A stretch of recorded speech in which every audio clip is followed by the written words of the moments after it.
Good morning. I'm Harley Schlanger from the LaRouche Organization with the daily update for August 27th, 2021.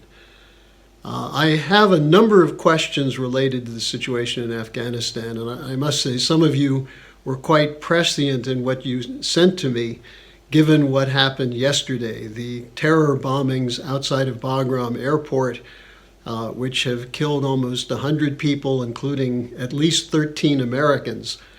There are a number of questions that are raised by this. Of course, some people are using this again as a way to attack President Biden for his decision to pull out. But you have to ask the question, if we didn't pull out, what would be the effect if these terror networks are operating there?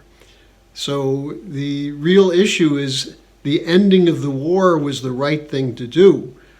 The question now is, how do we secure a peace in Afghanistan that will allow for the development of the economy of the country to give the children of Afghanistan a future? And how do we organize to ensure that the Taliban stick to some of their promises, to not allow their country to be used as a base for attacks, to shut down drug production, and so on?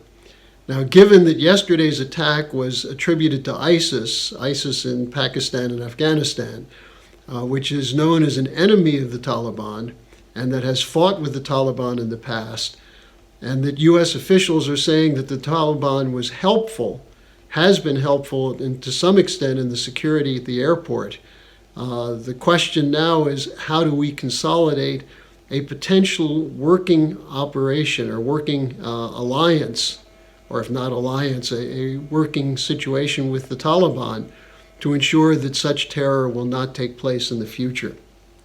Now, the first warnings of the possibility of an attack came from the British. And even before the events yesterday, there were some questions from some of you.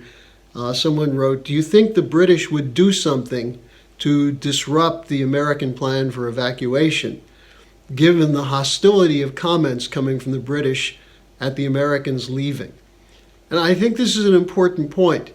The attack from people like Tony Blair, from various figures in the British intelligence community, is not just on how the evacuation was done and how the withdrawal was done, but against the withdrawal at all, against the rejection of the idea of endless wars. Blair polemicized especially against the idea that the United States would not continue the war because he said you must show a continuing commitment. What he's referring to is the British Empire's commitment to these wars, imperial wars, that go back to the time of the American Revolution and even before. The British have been engaged in these kinds of operations, preferably for them when they can get others to fight, but they've been engaged in that since the time of the American Revolution. And they did everything they could to destroy the American Republic after our successful revolution. And after our successful revolution especially, adopted an anti-colonial form of economic policy, which showed that you didn't need to be subservient to the mother country to succeed economically.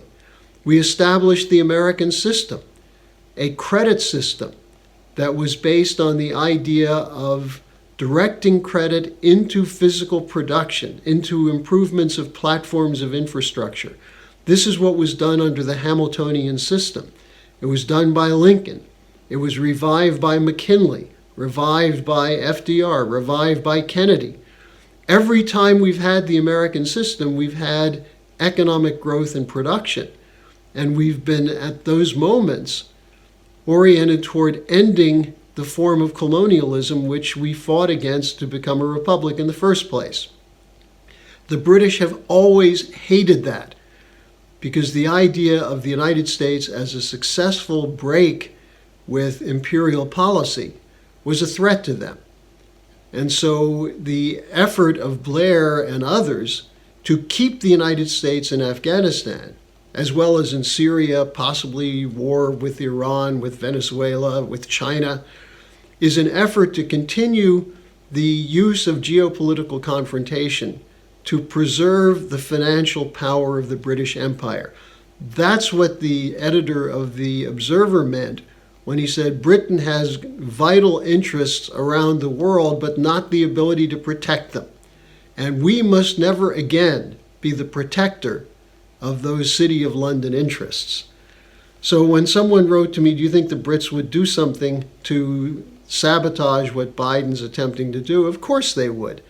Do I think they were responsible for the terror attack?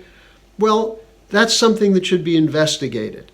But we do know that there have been false flags before, that the British have been at the center of that, whether it's the claims that Saddam Hussein had weapons of mass destruction or that Assad was using chemical weapons against his own people. These kinds of operations, whether it's the White Helmets, whether it's the Syrian group inside Britain and so on, they've often been the source of these kinds of charges. And in fact, some of the groups they support were the instigator of these kinds of attacks. So one question was asked, if the British knew about the likelihood of a terror attack, why didn't they do something to stop it? It's not always so easy, especially in a situation of chaos, that the kind of situation that exists at the Bagram Air Base, to act preemptively. However, it does raise an interesting question that should be investigated. Another person wrote, is Biden really breaking with the British, or is this a cover for operations elsewhere? And a similar question, is Biden really in charge?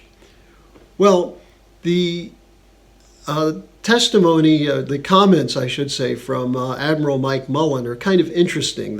He was the former head of the Joint Chiefs during the period of the escalation of the Afghan war under Obama. And Mullen defended Biden on the pullout. He said, we absolutely had to do it. We should have done it after bin Laden was killed. But he made the point that when the surge took place in Afghanistan under Obama, Biden spoke against it. Now, that's his opinion that therefore Biden is honest and sincere in wanting to end the war. But it's interesting to note that that was in contrast to what Obama did, in contrast to the policy under Bush and Cheney, and that Biden did do what President Trump said he would do but didn't do, which is pull the troops out. So is Biden in charge? Well, there are some people in his administration who I think are competent. I don't think Blinken is one of them. I think Blinken is part of the stable of operatives that go back to Brzezinski, who are essentially geopoliticians in orientation. But William Burns, the director of the CIA, may be a little different. There may be others in there. There may be people in the military who were advising him. But as you probably recall, there were many people in the military saying we should withdraw from Afghanistan long before the decision was finally made. Now, one of the questions that comes up is, will the ending of the war reduce the threat of terror? And we have an article written for the Corriere della Sera by Pino Arlacchi, who you may have seen on a couple of the events we had recently on Afghanistan on the Schiller Institute sponsored. Arlacchi made the argument that the acts of terrorism increased during the wars, especially after the U.S. moved into Iraq. Remember, that's when ISIS was created. That's when Al-Qaeda spread into Syria. That's where you had a growth of the terror networks overall. And he points out that as the war has receded, as forces have been pulled out, the terror itself was reduced. What he said is that in ending the wars, the pistol is being unloaded. Now, this is an obvious point that the idea of the war on terror, which supposedly was going to stop terrorism, actually increased terrorism. And why was that? Because if you go in and start bombing nations, destroying their ability to survive, to feed their people, if you then impose sanctions, which as in the sanctions in Iraq done by Madeleine Albright in the 1990s led to the estimates of 500,000 children dying from lack of medication. You don't think that angers a population, that would turn a population against an occupying country? Well, let's try it the other way. Let's end these wars. But more importantly, don't just end the wars. End the cause of war, the colonial policy, the underdevelopment, the depopulation. Let's go into these countries with other nations, whether it's Russia, China, India, Iran, Pakistan. The Schiller Institute has proposed go into Afghanistan with policies to build up the nation as a transshipment point, as a corridor of development, as LaRouche called it, to ensure that there's work for the people, that there can be a move toward prosperity without welfare and giveaways, but actually having the country produce the goods it needs. And at the same time, in Afghanistan, you have strategic metals that can be mined. You have a potential for a population which can produce the goods that are needed to lift it out of poverty. It needs help. The United States could be that co-sponsor, along with Russia, along with the Belt and Road Initiative of China, that would do that. That's the change in paradigm that's necessary.